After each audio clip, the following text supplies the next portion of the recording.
you came up with something really awesome, the faces of food, right? The Yes. different identities that food can provide for you. Do you want to go through that really quick and give people an idea of what those different faces are?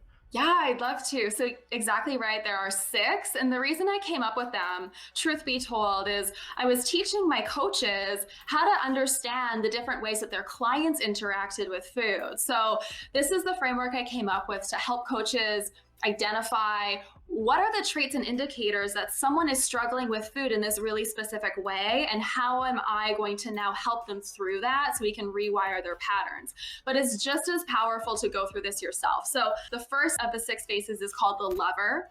And so with the lover, what's important to understand is the primary core need that drives most of our behaviors is connection. We thrive on connection. And when we don't feel like we're getting connection, we tend to cope. So in this instance, the person is typically coping by using food as that void filler for the lack of connection or perceived connection in their life. The thing about this face that's really interesting, though, that stands out from the other faces is that the behavior of eating usually occurs in private, or they attempt to hide their behavior from other people. So it's never something that's done publicly. There's usually shame or guilt attached to it. They're very consciously aware of their eating patterns. If you ask them why they're eating or overeating or why they're choosing their foods, they know they feel lonely. They know they feel unloved. They know they feel disconnected.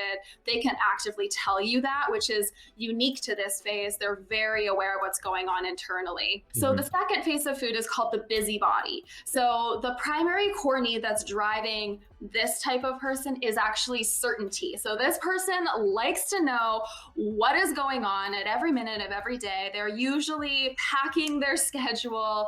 They're usually very controlling. They need to know the outcome they're getting from the actions that they're taking, right? So if this is you, likely you research the hell out of every sort of possible program that you could involve yourself with to figure out which is the most likelihood of success for you and your life, which is great. But you also really lack trust in uncertainty. You struggle to surrender to the process. You really try and death grip every step of the way, and you lack trust in yourself because of that. You aren't tapped into your hunger satiety cues. That's a really hard one for you to regain trust with, and so that's going to come into play around the way that you use food in your life. The magician is the third one. So the magician also has the core need of certainty, which means control or behaving in a way to create safety in their life, but it has the additional core need of uncertainty. So there's like this balancing act here. And really what happens with the magician is most often they eat to cope with monotony in their life. They eat to escape boredom. So these will be your boredom eaters. They want to feel in control, but they also have this competing core need that's driving their behavior that's saying, be spontaneous, who cares, treat yourself. So it's hard for them because they don't really know which voice to listen to. So they create a lot of structure in their life, and oftentimes they'll be pulled towards programs that are rigid, that are like track your macros, do X, Y, and Z, and you'll get X, Y, Z result. But it doesn't work well for them because their secondary core need of uncertainty pipes in and causes them to want to sabotage a lot. So this is where the magician will seek control, but not necessarily be able to adhere to that control. Does that make sense? Yeah. Okay. I feel like that one's me in some ways. Oh, do you know what? I think I've been all of them at some point in my life. And it's normal to be more than one. It's just you'll probably have one that will be your dominant and will control most of your relationship with food. You might be like, yeah, I'm all of those. Okay, that's great. Let's see which one is happening the most for you. Does that make sense? Yeah. The fourth one is called the bad boy. This is my favorite. So the bad boy has a primary core need of uncertainty. So the bad boy is driven by spontaneity. They're driven by some sort of chaos, by not being rigid, by having flexibility and freedom. But the tricky thing about the bad boy is that he tries or she tries to adhere to societal expectations around what weight loss requires.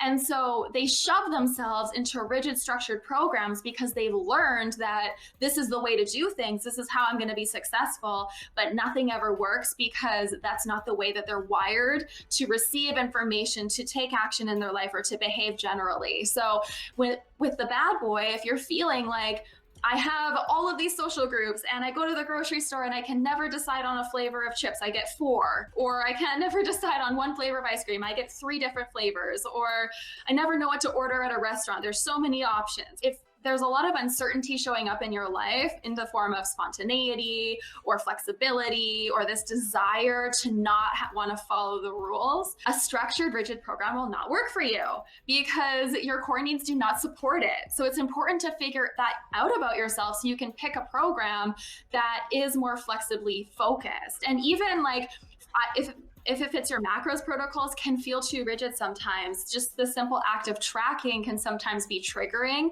So working in flex days, working in cycles, that sort of thing can be really helpful for a bad boy to stay on track and constantly be stimulated by new or a variety of different targets to work towards. The 5th one is called the cheerleader. This one's awesome. They have a primary core need of significance. So they always do things to feel significant, but the thing is they don't know how to make themselves feel significant. So they're constantly looking externally for that recognition. And when they don't receive that external recognition, they turn to food as a reward for their good behavior. So for example, this is going to be the people who really struggle with not rewarding a good week on the weekend with a couple cheat meals, or always turning to food in order to feel like what they did was validated. And so this can be done in public or in private. The underlying desire here is simply to feel like they are making a difference, to feel like they are making a difference in other people's lives, and to feel recognized for that effort. That one's a really, really common one, actually. And then the last one is the party animal. And the party animal's core need is connection. So the party animal is similar to the lover in that the core need is connection, but the party animal's behaviors always happen in public. So the party animal will be a social eater. They will want to connect with a social group that they're a part of, and they will almost chameleon themselves based on the expectations that they perceive that social group to have on them. So for example, if you're out with the girlfriends and everyone's ordering martinis, the expectation is that you will partake. If you're out with coworkers and everyone's ordering steak and potatoes, the expectation there, or perceived expectation, is that you will also order a steak and potatoes, right? We don't want to rock the boat. We don't want to draw attention to ourselves. We want to blend in and we want to maintain status quo. And we think that by adjusting the way we eat in these different groups, that will allow us to feel like we belong to whatever group we're in, which is an illusion. Of course, we logically know that, but human behavior tells us otherwise. So those are the 6 core needs that I've sort of identified. And I think it's really helpful to understand that as someone who's trying to lose weight, you are wired uniquely.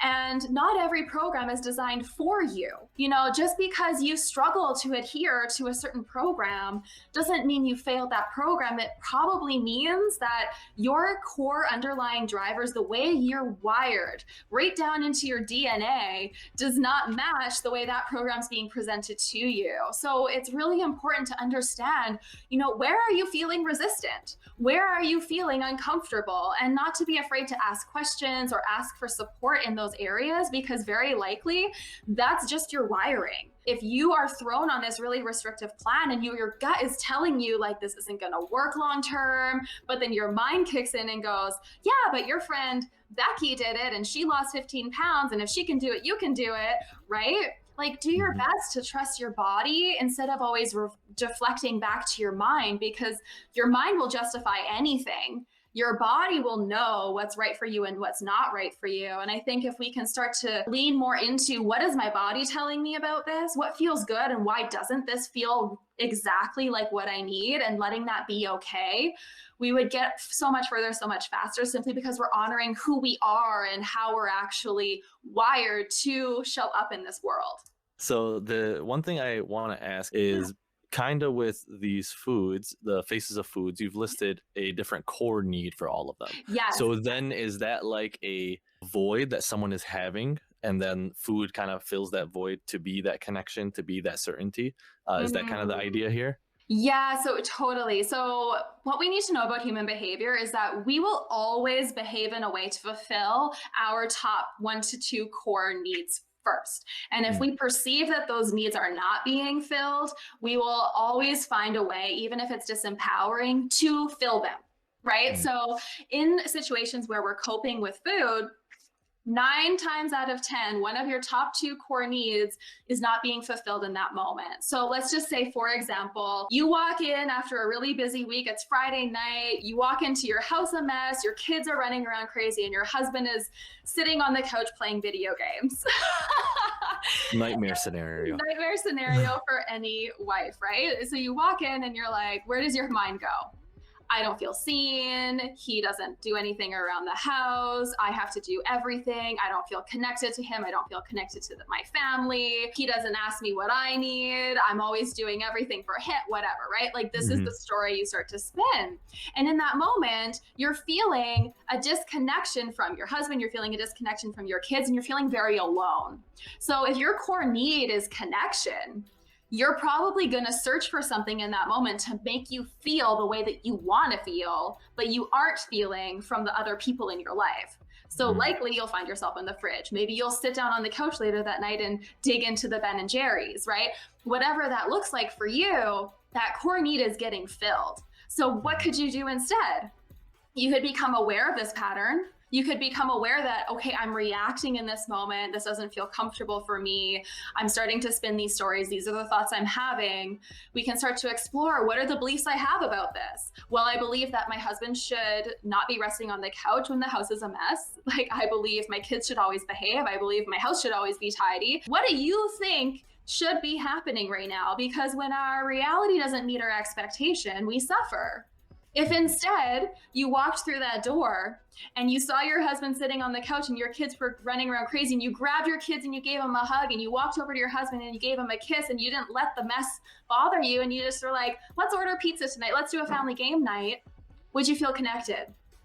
Right? It's always about your perspective. It's always about, am I giving myself the opportunity to respond instead of react? Am I giving myself the space to feel what I have to feel and choose a different path forward that's more empowering for the life that I really do want to live? Or am I going to allow my patterning to hijack my behaviors and make me suffer in this moment, right?